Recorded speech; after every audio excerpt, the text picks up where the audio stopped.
Hi, I'm James Verdier, and welcome to the American Institute of Biological Sciences Bioscience Talks, which is a forum for integrating the life sciences. For today's episode, we jump right back to last spring's joint meeting of ichthyologists and herpetologists. Our guest is Dr. Sinlan, who's the curator of research at the Memphis Zoo and one of the co-organizers of the Global Women in Herpetology project.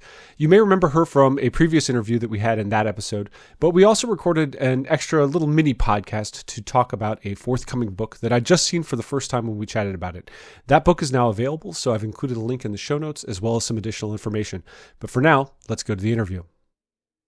Thank you very much for joining me today. Thank you. It's good to talk to you. Okay, great. So let's talk a little bit about this book, which, looking at the cover, is Women in Herpetology. Yeah, so the Women in Herpetology book is really a project that started with me, Dr. Umi Leila Arifin, and Dr. Izui Caviedes Solis. I'm from Taiwan, Umi is from Indonesia, and Izui is from Mexico. So it started because the three of us were talking and realized that we didn't necessarily have people in our profession that are more senior that we looked up to that looked like us, that reflect our culture, our gender, and our background. Right. And I've heard, often that it can be a fairly lonely experience, to come into this, academic spheres and not see yourself among necessarily those who might be your mentors. Yeah. And then so, we thought about what we would have liked to see and came up with this idea of gathering authors from around the world, one author per country or region. So we have 50 authors, which represents about a quarter of the countries in the world. And we wanted each author to, write a short personal narrative of how their cultural background, their upbringing, their education intersects with their gender and their profession as a herpetologist. And we kind of tried to find authors of, at different career stages in different professions. So anything from grad student to somebody who is retired, people working for NGOs, for government and academia, and so on. Oh, that's really exciting. So what are some of the countries that are represented in here?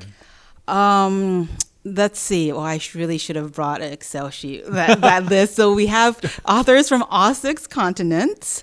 We have, let's see, in North America, so we have, U.S., Canada, Mexico, Guatemala. We have in South America, we have Brazil, we have Argentina, we have Ecuador, and we have a number of countries from Eastern and Western Europe.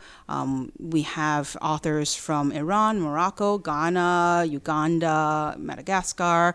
We have authors from, India, Pakistan, authors from Southeast Asia, which is where I did my PhD in, where Umi is from, and authors from Fiji and Papua New Guinea. So really all over. Wow, that is an expansive list. I'm led to question how did you find all of these authors? That does not sound like an easy task at all. It was not an easy task, and the three of us coming from different regions, we had friends, and you kind of find your people, so to speak. So we probably knew just through personal connection. Maybe we knew, I would say, 10, 20 authors. Sure. The rest were, from recommendations, from, searching. I did, went down some rabbit hole on Facebook to try to find people, or even looking at old papers from the region and trying to, Google the authors and, cold email people to see if they would be interested. That sounds like an enormous undertaking. Mm-hmm. Yeah, it was. I mean, finding the authors was probably a solid 6 months, and to make it more challenging, we wanted people to see the authors, right? To see different skin colors, to see what people look like. So we took it one step further. About 1.5 years into the project, we decided that we wanted artists from across all 6 continents, from each region, to illustrate the authors and animals of that region so that we can see the color palette of the artwork. And that, we emailed over 100 artists to ask them whether they would, donate their time pro bono for this project, and ended up luckily getting 17 artists to do these illustrations. Yeah, that's so cool. And I've only been able to peruse the book very briefly, but the artwork in there is incredible. Yeah, I mean, I'm not an artist, I'm a scientist. I keep looking at the art and thinking, well, this is amazing. And then somebody had to remind me that this is somebody's job. They are professional artists, and yes, they are amazing at their job. But to me, to see a lot of the artists read the stories and compiled, were inspired and compiled these illustrations from different, things that in the story that inspired them. So it's really, it's really fascinating to see how that worked out. Do you have an entry in the book? I do. All three of the editors have an entry from our respective regions. So I have a chapter on myself as somebody from Taiwan. Okay, and not to put you terribly on the spot, but to do so, could you tell us a little bit about your story? Because I'm interested in getting sort of an illustrative example of sure. Kind of So I would say each author's story is different. Some are just one event, and some talk about their entire career. My story, I think, kind of does a bit of both. I'm somebody who somewhat fell into herpetology. It's not something that I, was particularly interested in when I was a kid. Sure. And so it's more of a reflective of kind of the happenstance of one's career sometimes. So one thing leads to another. Somebody offered me a job volunteering in an undergrad lab to clean some frog tanks, and that sounded cool. Really? And that, led to undergrad project, led to one thing, another, and led to the last, 20 years working with herps in different regions. So that's kind of what I think back on a lot. No, I love that happenstance theme. I mean, I think that if I were to pull out one common theme from everyone I've interviewed, it's that the course of their career has largely been driven by serendipity and just following opportunities as they appear. Yeah, and I think that especially younger, as an undergrad, when you look up at your mentors, when you look at their career, it seems like everything's so well planned, right? That everything is so strategic, and they seem to have known how to shape their career, and it was very intimidating. And I think it's nice to have somebody else read this and think, oh well, they didn't necessarily have this planned. This is just kind of what happened, and it's okay if you don't know what your life's work is going to be when you're 7, right? You can figure it out a little bit later. Yeah, I was interviewing someone in he said that the only person who's ever really done that is Ed Wilson, and everybody else everybody else has been taking a sort of circuitous path. Oh, and I can give credit. I think it was Osvaldo Sala who said that. But yeah, it's fascinating how that can develop, and I think all students owe a debt of gratitude to people like you, who are open about the fact that it's not always a straight planned path from one point to the other. Yeah.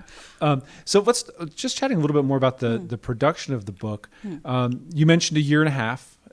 How long ago did this project start? So this project has been 3 years in the making, from the first idea and the first emails out to the authors in different region to hopefully having this book out in the summer of 2023. No, that's great. So in the summer of 2023 is coming up. Well, it's summer right now. It's 95 degrees in Norfolk where we're chatting today. And we were, we're aiming for this summer because the goal of this entire book and how the reason that everybody was passionate and contributing their time to it is that all of the proceeds, all of the profits of the book will go towards funding a student scholarship for women who are in underrepresented regions, students in particular, to attend herp conferences so that they can build their own path and have a profession in herpetology. Yeah, and that sounds really exciting too, because the value of attending a meeting, such as the one we're at right now, is incredible. I mean, it's beyond networking. It's kind of building the relationships that will serve you for the rest of your career. Yeah, and it really is a barrier if you don't have the resources, means, or if you're not the target demographic that's represented in some of these conferences, right? Right, and so with the proceeds of the book, there'll be you mentioned funding attendance. It will fund, So it will fund a student scholarship for students to attend. Oh, that's so cool. So I guess I now need to ask, where can people find this book? The book, you can find the book on lulu.com Okay. when it comes out, which will hopefully be sometime this August. Okay, great. So we're going to look forward to seeing the book come out in August. And if you need, if people are interested in learning more, you can find out more about the project at womeninherpetology.com. okay, that's fantastic. And I'll include a link in the show notes when we publish this so that people can find that easily as well. All right. Thank you so much. No, thank you. And that concludes this episode of Bioscience Talks. Just a reminder, the journal Bioscience is published by Oxford University Press on behalf of the American Institute of Biological Sciences and is made possible by the support of our members and donors. Thank you, and talk to you next time.